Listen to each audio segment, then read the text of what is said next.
মির্চি নিবেদন গল্প gold mine. গল্প গোল্ড মাইন।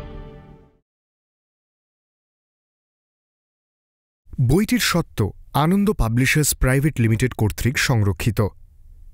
মদ্যপান, ধূমপান ও মাদক সেবন স্বাস্থ্যের পক্ষে ক্ষতিকর। মির্চি গল্প গোল্ড মাইনে আপনাকে স্বাগত। মণিমাণিক্যে ভরা বাংলা সাহিত্যের কিছু কালোজয়ী উপন্যাস ও গল্প দিয়ে সাজানো আমাদের এই মির্চি গল্প গোল্ড মাইন। শুনছেন সুনীল গঙ্গোপাধ্যায়ের লেখা বাংলা ক্লাসিক উপন্যাস প্রথম আলো। নাট্যরূপ অর্পিতা চট্টোপাধ্যায়, পর্ব পরিচালনায় দেবলীনা, প্রযোজনায় ভিজুয়াল অডিও। শুরু হচ্ছে প্রথম আলো। ভরত, এই ভরত, তুই এখানে কি করে এলি? ওকে ঘাটে নামিয়ে দাও শশী, ওকে সঙ্গে নেওয়া যাবে না। ভরতকে এখানে ফেলে যাব? উপায় নেই।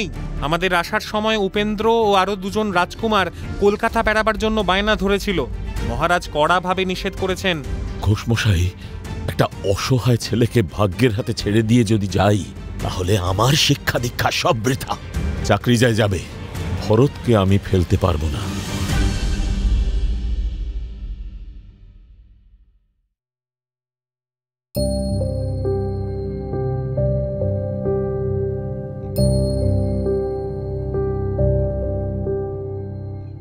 ভরতকে মাটিতে পুঁতে দিয়ে যমদূতের মতো লোক দুটো ঘোড়া ছুটিয়ে চলে গেছে।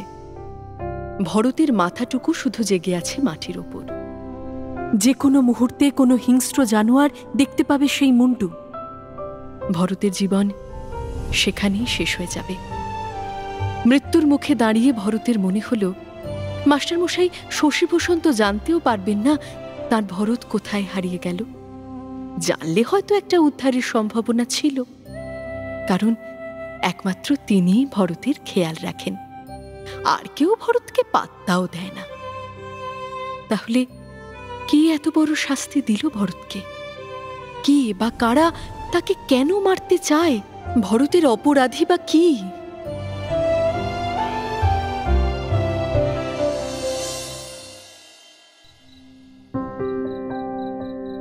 ভরত বুঝে গেছে তার আর বাঁচার কোনো সম্ভাবনাই নেই। এই জঙ্গলে কোনো মানুষের দেখা পাওয়া অসম্ভব। কেউ বাঁচাতে আসবে না ভরতকে। কিন্তু একটাই চিন্তা বারবার তার মাটির উপরে জেগে থাকা মাথার মধ্যে ঘুরপাক খাচ্ছে। কেন মরতে হচ্ছে তাকে? ভরত ভাবতে লাগলো ওই যমদূতের মতো লোকগুলোর কথা। হঠাৎ মনে এলো তার মাথা মুড়িয়ে দিয়ে লোকটা বলেছিল, তুই লাইছাবির সঙ্গে আসনাই করতে গিয়েছিলে, তোর মরণ কে ঠেকাবে? লাইছাবির সঙ্গে আসনাই? ভরতের মনে পড়ল ঘোষ মশাইয়ের পরিচারক তারক দাদাও একদিন তাকে বলেছিল, ওরে বাবু, লাইছাবির সঙ্গে লটঘট করতে যাস না, ওরা পুরুষ মানুষের মাথা আস্ত চিবিয়ে খায়। মণিপুরী কুমারী মেয়েদের বলে লাইছাবি, যেমন ওই মনোমোহিনী। তার সঙ্গে তো ভরত কিচ্ছু করেনি, এমনকি তার সঙ্গে ভাব করতেও চায়নি। এত লোক আছে রাজবাড়িতে, গন্ডায় গন্ডায় রাজকুমারীরা ঘুরে বেড়ায়, তবু তাদের ছেড়ে মনোমোহিনী শুধু ভরতকেই জ্বালাতন করে সুখ পায়। ভরতের চালচুলো নেই, পারিবারিক সম্পর্কের কোনো জোর নেই, সে যে কোনো উত্তর দিতে পারে না। বাগানে কিংবা কমল দিঘির ধারে নিরালায় কখনো ভরতকে দেখলেই সে ধরে। ভরত পালিয়ে যায়, তবু নিষ্কৃতি নেই। সে ভরতের ঘরের জানলায় গিয়ে দাঁড়ায়। ভরত মনে মনে বলল, উফ, কি সাংঘাতিক মেয়ে, কোনো কথাই তার মুখে আটকায় না। এই বয়সেই মনোমোহিনী কত কিছু শিখেছে, ভরতও জানে না সেসব। মনোমোহিনীর রঙ্গরস শুনে লজ্জায় কান লাল হয়ে যায় ভরতের। কিন্তু মনোমোহিনীকে সে কিভাবে নিরস্ত করবে? তাকে তো জানলা থেকে ঠেলে সরানোই যায় না। তবে মনোমোহিনীকে সে কিছুতেই তার ঘরে ঢুকতে দেয়নি, সব সময় দরজায় খিল দিয়ে রাখে। তাতেও অবশ্য বিপদ কাটে না। অনেক দিনের পুরনো কাঠের দরজা, মাঝখানে বেশ খানিকটা ফাঁক হয়ে গেছে। একটা কোনো শক্ত কঞ্চি সেই ফাঁক দিয়ে ঢুকিয়ে ওপর দিকে চাড় দিলে খুলে ফেলা যায় সেই খিল।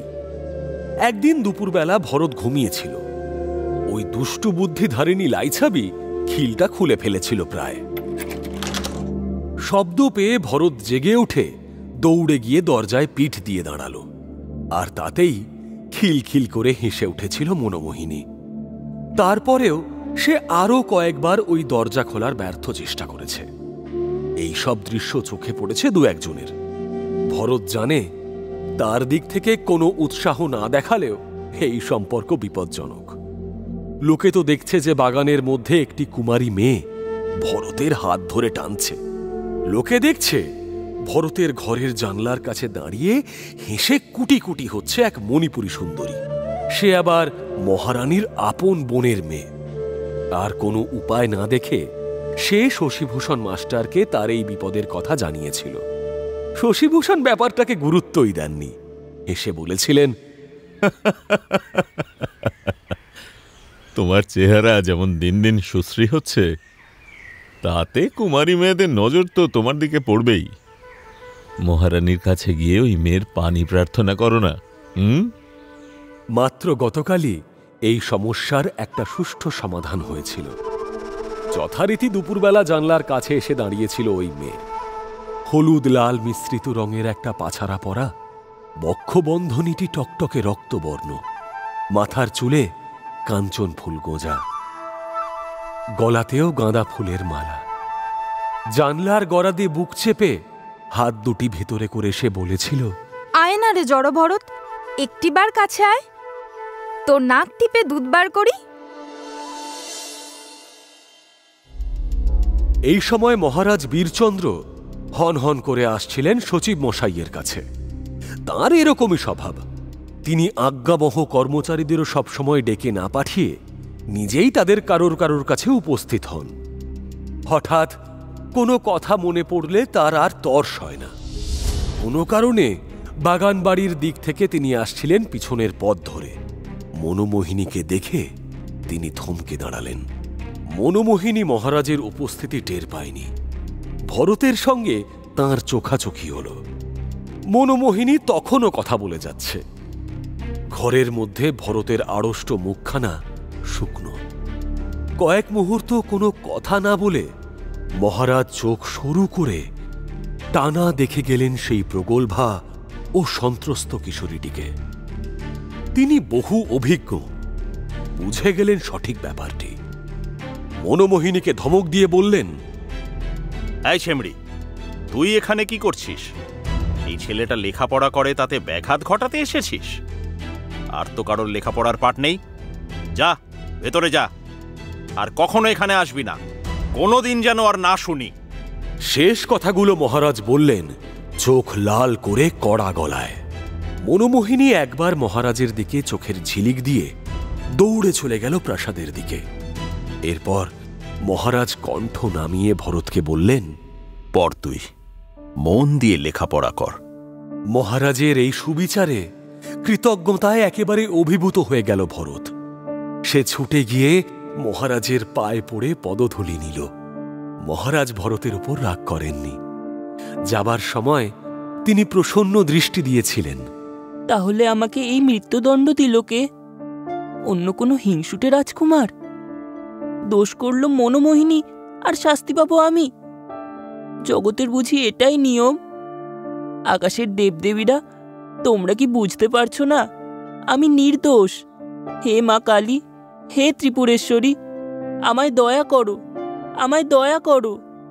আমার মতো একটা সামান্য মানুষ বেঁচে থাকলে জগতের কি ক্ষতি হতো? মাটির নিচে ভরতের পা দুটি দুমড়ে মুচড়ে আছে, আর এক উরুতে বর্ষার ক্ষত। তবু সেসব যন্ত্রণার বোধ তার নেই। আসন্ন মৃত্যুর চিন্তায় ওসব তুচ্ছ হয়ে গেছে। আবার মৃত্যু চিন্তাও মুছে যাচ্ছে মাঝে মাঝে। খুবই অবান্তর কিছু কথা ভাবছে সে। ওরা মাথা ন্যাড়া করে দিয়ে গেল কেন? ভরতের কাছে গর্তে পুঁতে দেওয়ার চেয়ে ওর মাথা নাড়া করাটাই যেন বেশি দ্বন্দ্বের। সে ভাবতে থাকে, ওরা দুজন কত টাকা পাবে? কত টাকার বিনিময়ে একজন মানুষকে এমন বিনা দ্বিধায় জ্যান্ত কবর দেওয়া যায়? আমার মাসোহারার থেকে 7 টাকা 2 আনা এখনো খরচ হয়নি, বালিশের তলায় রয়ে গেছে। কে নেবে সে টাকা? আচ্ছা, মনোমোহিনী রাগ করে এই শাস্তি দেয়নি তো? মণিপুরীদের অনেক ক্ষমতা। মহারানীর ভাই বীরেন্দ্র সিংহ এ রাজ্যে একজন খুব শক্তিশালী ব্যক্তি। তার হুকুমে অনেকেই আমার মতো একটা চুনুপটিকে খুন করতে রাজি হবে। তবে কি তাঁরাই? ভরতের এরকম হাবিজাবি চিন্তা চলতে থাকলো। রাত ঘনিয়ে এলো, কিন্তু এ পর্যন্ত জঙ্গলে একটাও শব্দ শোনা যায়নি। কোনো নিশাচর প্রাণীকে দেখা যায়নি কাছাকাছি। বাঘের দেখা সহজে মেলে না, কিন্তু হাতি থাকে যেখানে সেখানে। ত্রিপুরায় প্রচুর হাতি। বাঘ ভাল্লুকের দরকার নেই। একটা হাতি যদি এখান দিয়ে যেতে যেতে ভরতের মাথার উপর আস্তে পা রাখে, তাতেই তার দফা শেষ। মরার আগে মাথার খুলিটা ফেটে যাবে। এ কথা মনে হতেই ভরতের খুব কষ্ট হলো। মরার আগে মাথার খুলিটা ফেটে গেলে কি বেশি ব্যথা লাগবে? কেন ওরা মায়ের মন্দিরে বলি দিল না? এসব ভাবতে ভাবতে ঝিমিয়ে পড়ে ভরত। এই অবস্থাতেও ঘুম আসে মানুষের। মনকে শান্ত করার জন্যই ঘুমের দরকার ছিল। ঘুমিয়ে পড়ল ভরত।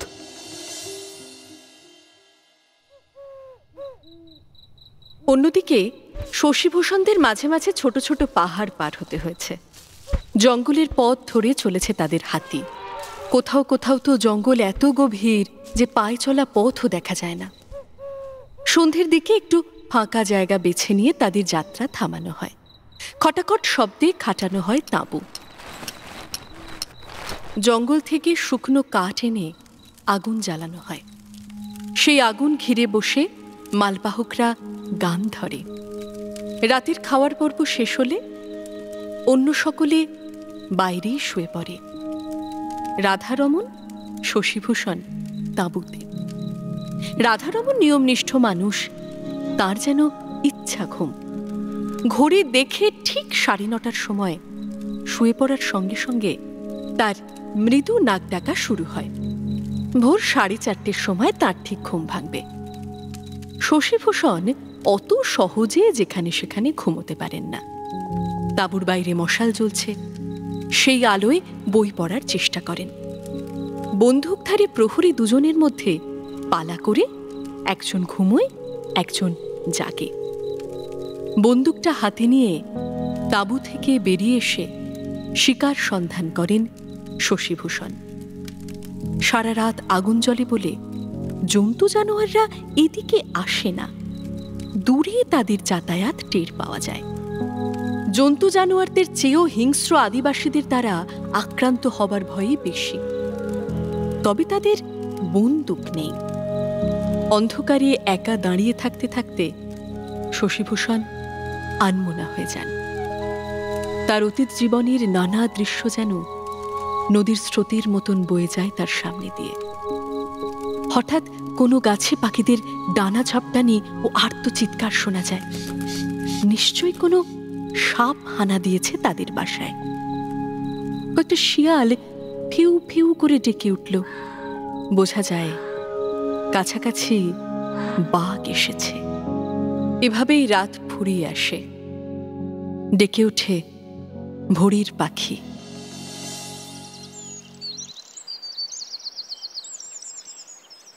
ওদিকে বেশ কিছুক্ষণ ঝিমোবার পর চোখ মেলেই ভরত দেখল সকাল হয়ে গেছে। উষার আবির্ভাব হয়ে গেছে অনেক আগেই। এখন রোদ বেশ চড়া। অরণ্যও এখন জীবন্ত পাখির কাকলিতে মুখর। প্রায় এক লহমায় মিলিয়ে গেল 3টি ছুটন্ত হরিণ। ভরত মনে মনে বলল, পাখি সব করে রব, রাতি পোহাইল, কাননে কুসুম কলি সকলই ফুটিল। মাস্টার বাবুর কাছে ডিকটেশন নেবার সময় সে কুসুম বানানটি বারবার ভুল করে। একটা সোজা বানানো কিছুতেই মনে থাকে না। কুসুমে কেন যেন তালব্যস্য মনে হয়। মাস্টার বাবু বলেন, শুম্ভ নিশুম্ভ লেখার সময় তালব্যস্য দেবে। কুসুম অতি নরম বস্তু, সে তালেবর হতে চায় না, এটা মনে রাখবে। ধুত, এখন কি কবিতা ভাববার সময় নাকি? মরার আগে কেউ কবিতার পংক্তি চিন্তা করে? অন্যদের মৃত্যুর আগে কি মনে হয় তা ভরত জানবেই বা কি করে। না, সে এসব ভাববে না। পড়াশোনা করতে গিয়েই তো তার এই সর্বনাশ হলো। যতদিন সে চাকর বাকরদের মহলে ছিল ততদিন সে কারুর নজরে পড়েনি। ভরত নামে যে একটা ছেলে আছে তা কজন জানত? ঘোষমশাই যে তার জন্য 10 টাকা মাসোহারার ব্যবস্থা করে দিয়েছেন, তাতেই তো চোখ টাটাচ্ছে অন্য রাজকুমারদের। তাহলে অন্য কি কথা সে ভাববে? মাকে ডাকতে ইচ্ছে করে, কিন্তু নিজের মাকে যে সে চেনে না, মায়ের মুখখানা কেমন তাও সে জানে না। মায়ের কোনো ছবিও নেই। একেবারেই নিশ্চিহ্ন হয়ে হারিয়ে গেছে তার মা। তার বাবা তো থেকেও নেই। মহারাজকে সে এখনো বাবা হিসেবে ভাবতে পারে না।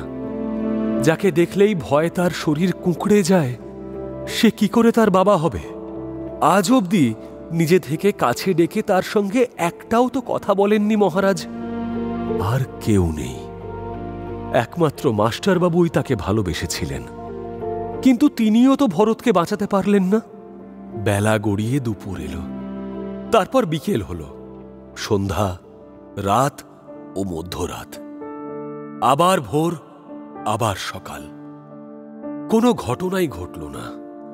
ভরতের ক্ষুধা বোধ নেই, যন্ত্রণা বোধ নেই, শুধু মাঝে মাঝে ঘুম ও জাগরণ। ভরতের চিন্তা শক্তি এলোমেলো হয়ে যাচ্ছে, নানান মুখ তার মনে পড়ছে।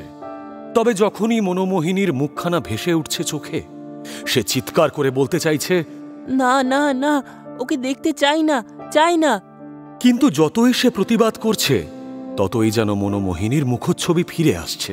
তখন ভরত বলতে চাইছে কবিতার লাইন, কিন্তু ঠিকঠাক মনে করতে পারছে না। এক কবিতার সঙ্গে অন্য কবিতা মিশে যাচ্ছে বারবার। তার মাথার মধ্যে এখন দুর্বোধ্য কোলাহল। পাখি সব করে রব, পাখি পাখি। শশীভূষণদের তৃতীয় দিনের যাত্রা বেশ বিঘ্নবহুল। এখানে অন্যান্য গাছের চেয়ে বাঁশ ছাড় বেশি। চতুর্দিকে শুধু বাঁশ। হাতির গায়ে খোঁচা লাগে, সে আর এগোতে চায় না। মাহত বারবার ডাঙস মারে আর চেঁচায়। এক জায়গায় বাঁশের খোঁচায় শশীভূষণেরও হাত ছড়ে গেছে। রাধারমণের আদেশে মালবাহকেরা বাঁশ কেটে হাতির জন্য পথ পরিষ্কার করতে লাগলো। এত বাঁশ, এগুলো কেটে কেটে বাংলায় চালান দিতে পারেন না? তাহলে তো ত্রিপুরার রাজস্ব বাড়ে।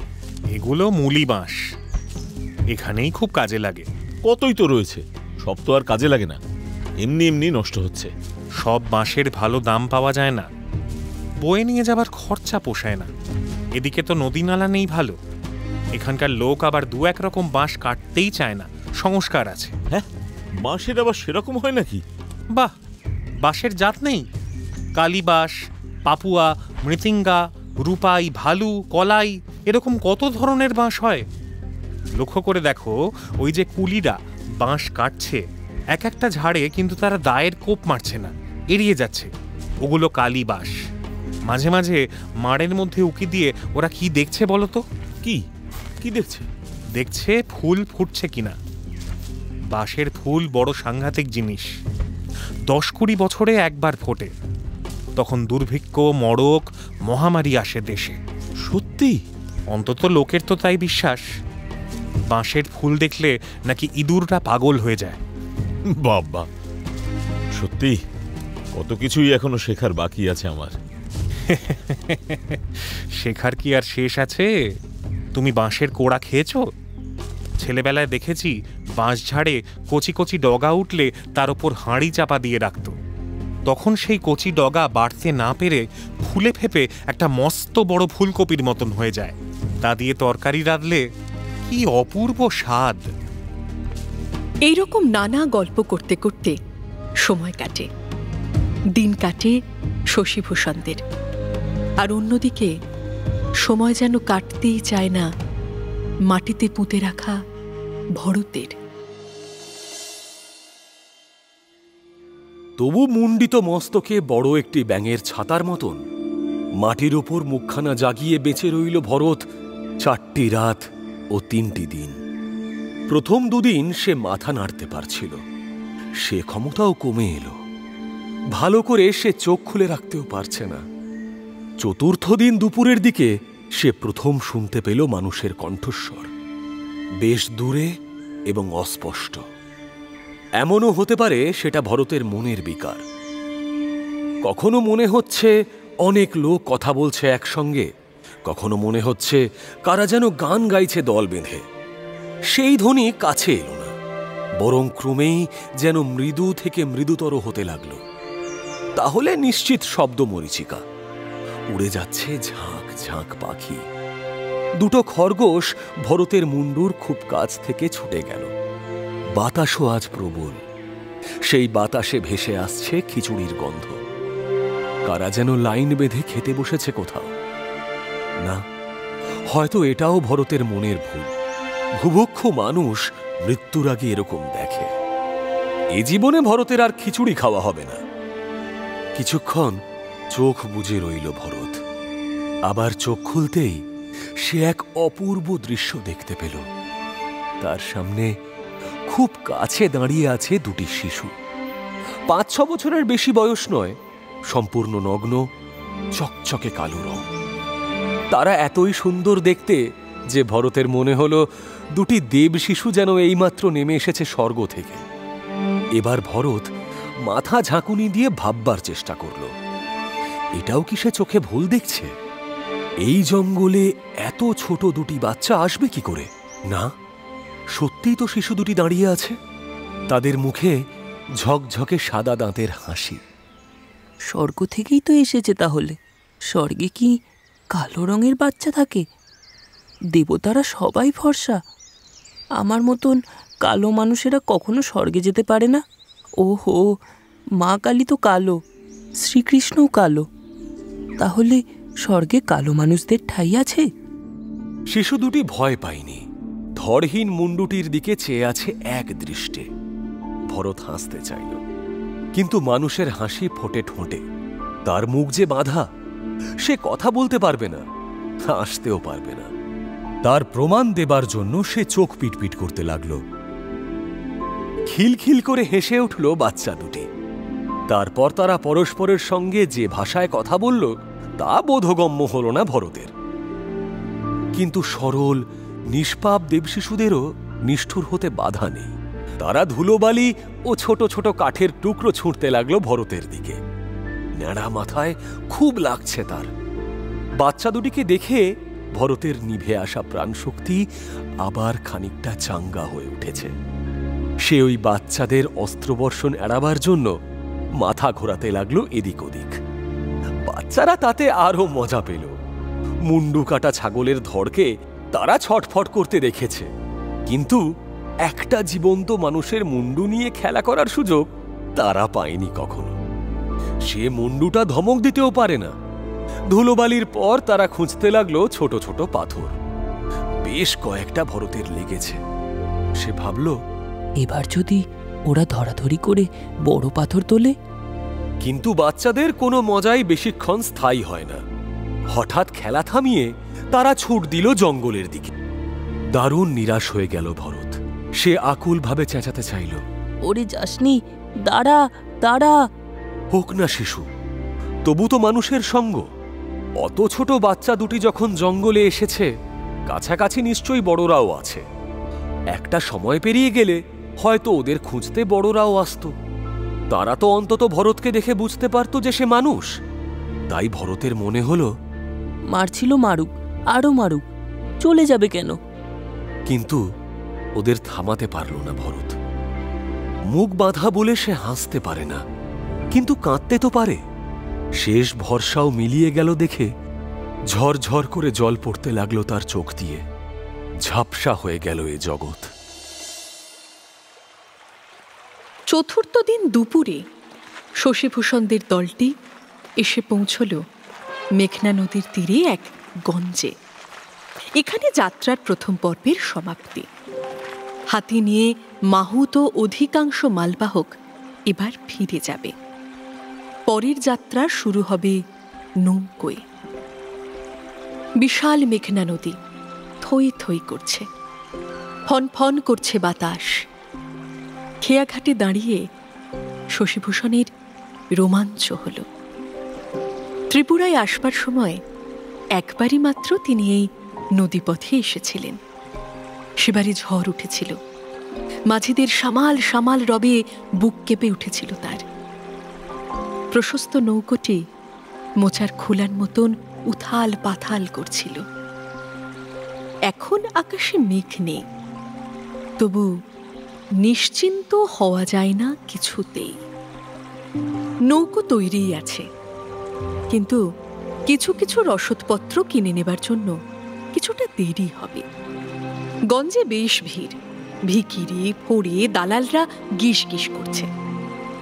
গোটা তিনেক মণিহারি দোকানে সেফটি পিন থেকে হামানদিস্তা পর্যন্ত নানান দ্রব্য সাজানো।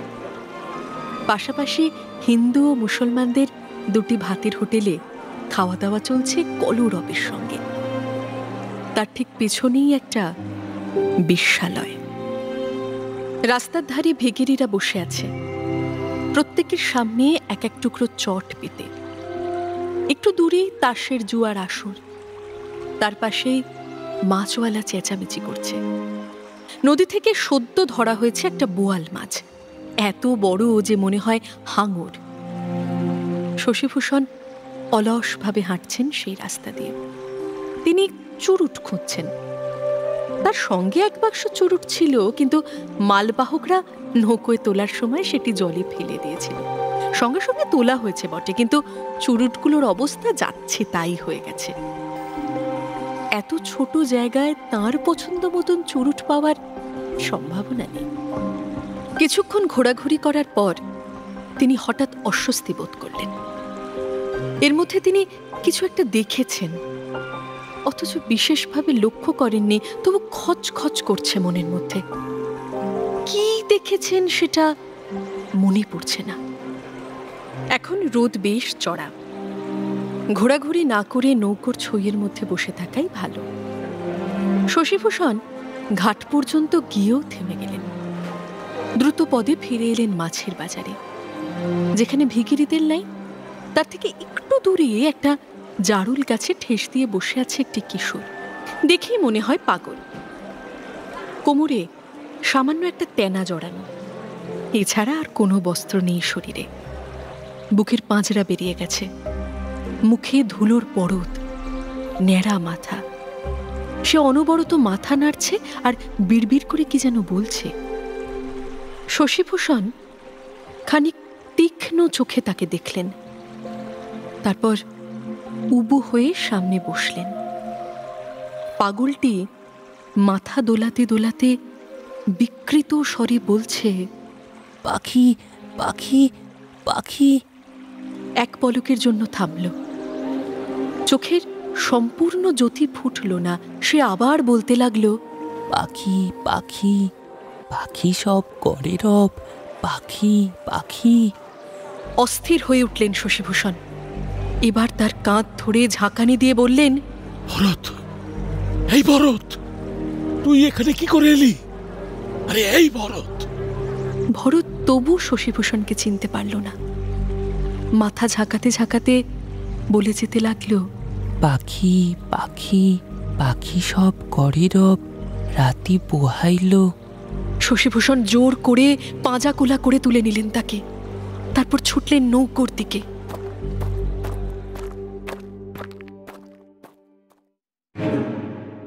ভরতকে কেন্দ্র করে শশীভূষণ ও রাধারমণের মধ্যে জোর বিবাদ ঘটে গেল।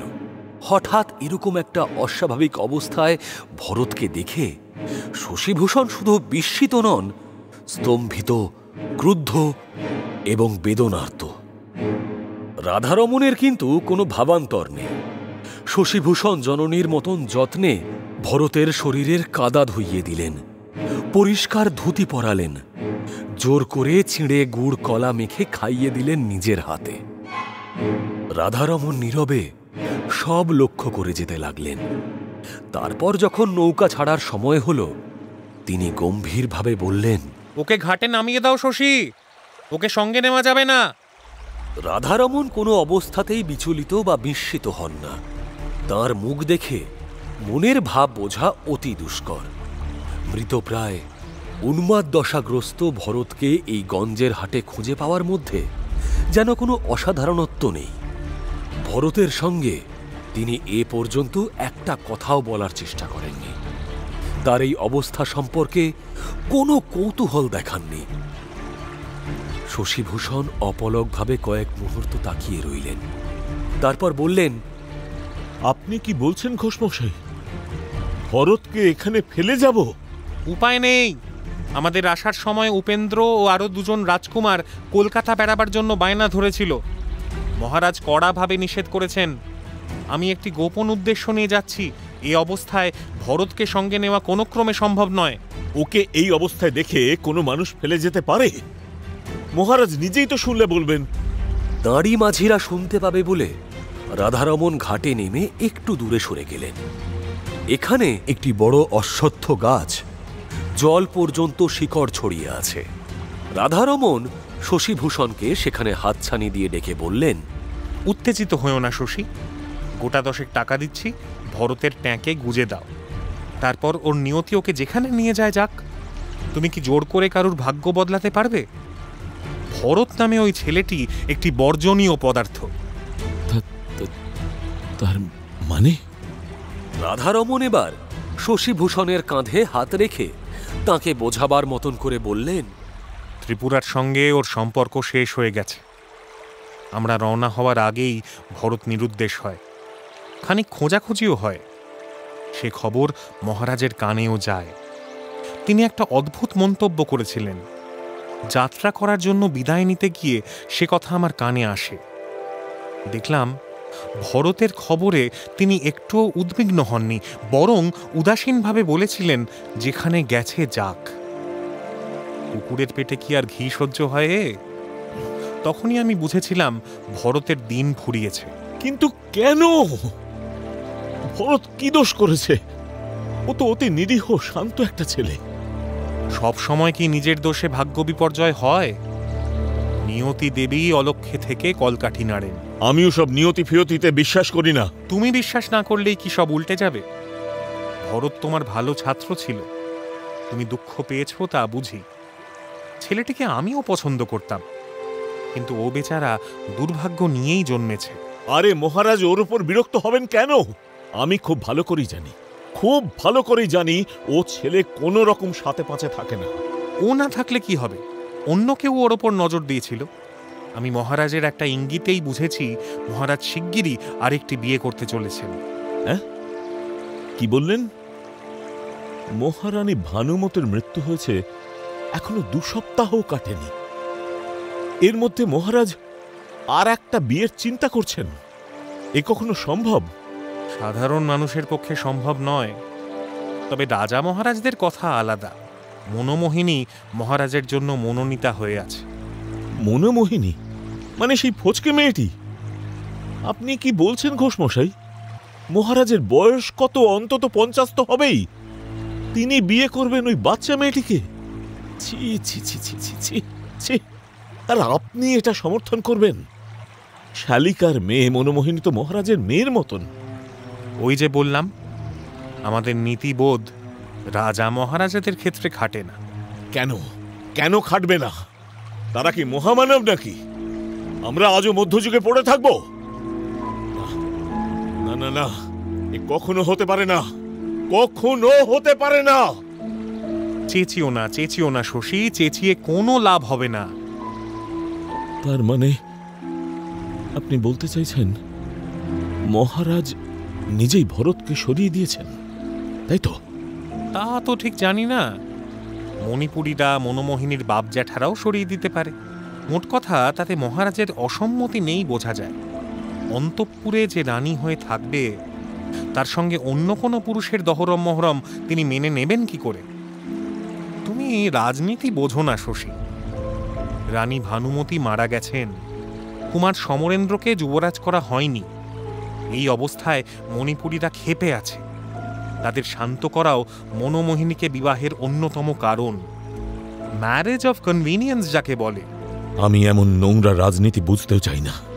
তাহলে অন্তত এইটুকু বোঝো, মহারাজ নিজের সন্তান হলেও যাকে কুকুরের মতন বিদায় করতে চেয়েছেন, আমরা রাজকর্মচারী হয়ে তাকে গ্রহণ করি কি করে? ছেড়ে দাও ওকে। ও ছোড়ার যদি কপালের জোর থাকে তাহলে ও নিজে নিজেই বাঁচবে। ঘোষমশাই, একটা অসহায় ছেলেকে ভাগ্যের হাতে ছেড়ে দিয়ে যদি যাই, তাহলে আমার শিক্ষা দীক্ষা সব বৃথা। চাকরি যায় যাবে, ভরতকে আমি ফেলতে পারবো না। আপনি যদি সঙ্গে নিতে না চান, তাহলে আমরা অন্য নৌকায় যাব। একটুখানি হেসে শশীভূষণের মুখের দিকে চেয়ে রইলেন রাধারমণ। তারপর বললেন, তাই যাও, তোমার এই মহানুভবতার আমি প্রশংসা করি শশী, কিন্তু আমার নৌকোয় ভরতের স্থান নেই। তুমি যদি ওকে আঁকড়ে থাকতে চাও, তোমারও স্থান নেই। সাবধানে যেও, ভালো দেখে নৌকো ভাড়া করো। আমি আর দেরি করতে পারছি না। রাধারমণের আদেশে মাঝিরা ঘুমন্ত ভরতকে ধরাধরি করে নৌকো থেকে নামিয়ে দিল ঘাটে। তারপর নৌকা ছেড়ে গেল। রাধারমণ হুঁকো হাতে দাঁড়িয়ে রইলেন ছইয়ে ভর দিয়ে। আর একটু বাদেই সে নৌকো দিগন্তে মিলিয়ে গেল।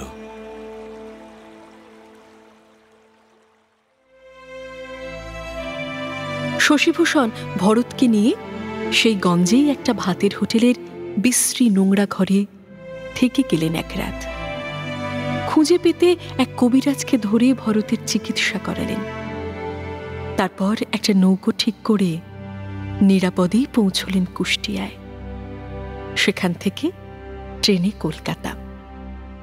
শিয়ালদা স্টেশন থেকে একটা ছ্যাঁকড়া গাড়িতে চেপে ভবানীপুরের বাড়িতে পৌঁছলেন, একেবারে ক্লান্ত বিধ্বস্ত অবস্থায়। ভরত মাথা নাড়া ও বিড়বিড় করা বন্ধ করেছে বটে, কিন্তু কোনো কথা বলে না। হাজার প্রশ্ন করলেও উত্তর দেয় না, শুধু অপলকভাবে চেয়ে থাকে। তার কৈশোরের লাবণ্যমাখা মুখখানিতে শুধুই আতঙ্ক।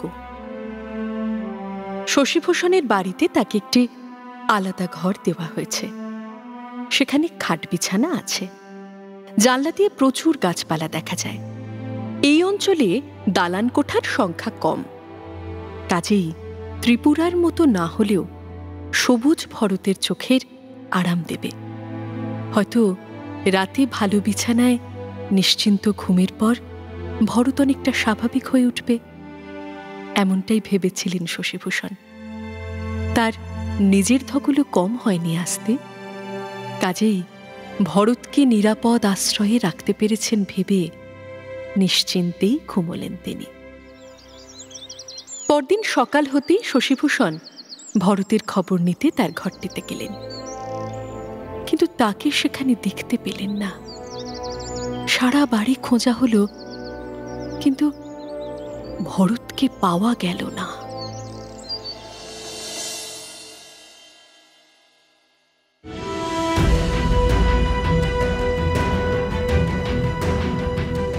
কোথায় গেল ভরত? কোথায় গেল ভরত? সে কি আবার হারিয়ে গেল? সেই পাহাড় জঙ্গলে ঘেরা সুদূর ত্রিপুরায় বেড়ে ওঠা ভরত এই কলকাতার মতো শহরে একবার হারিয়ে গেলে আর কি তার হদিশ পাওয়া যাবে? তার উপর সে এখনো ঠিক করে কথাও বলছে না। কি করবেন শশীভূষণ? কোথায় খুঁজবেন তার আদরের ছাত্রটিকে? এবার কি তবে সত্যি হারিয়ে গেল ভরত চিরতরে?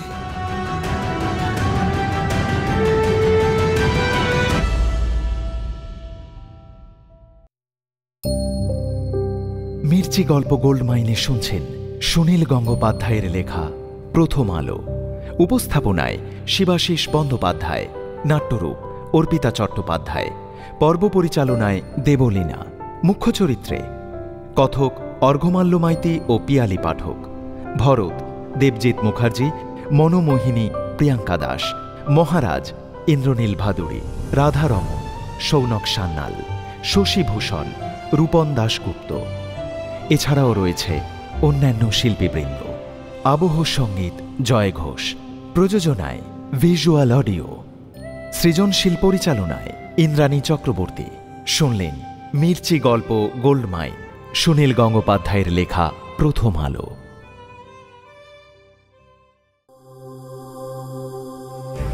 মির্চি নিবেদন গল্প গোল্ড মাইন। গল্প গোল্ড মাইন।